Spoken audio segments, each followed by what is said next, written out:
বনফুলের ছোট গল্প নিম গাছ। কেউ ছালটা ছাড়িয়ে নিয়ে সিদ্ধ করছে, পাতাগুলো ছিঁড়ে শিলে পিষছে। কেউ কেউ বা ভাজছে গরম তেলে।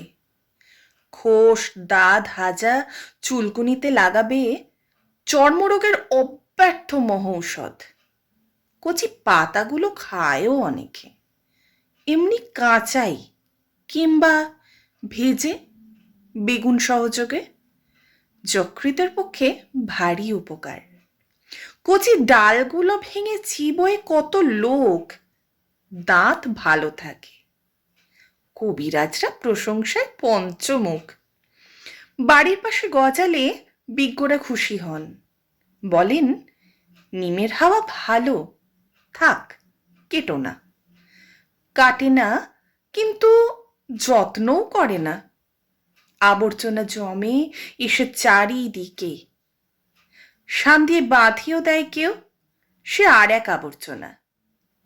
হঠাৎ একদিন একটা নতুন ধরনের লোক এলো।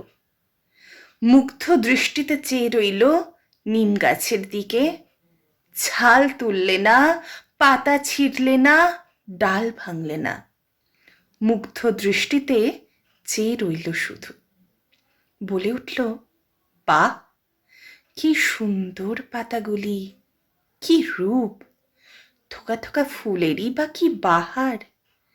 এক ঝাঁক নক্ষত্র নেমে এসেছে যেন নীল আকাশ থেকে সবুজ সায়রে। বাহ!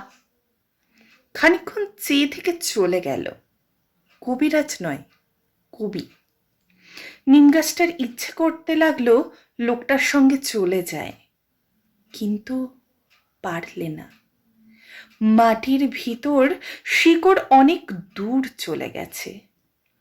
বাড়ির পিছনে আবর্জনা স্তূপের মধ্যেই দাঁড়িয়ে রইল সে।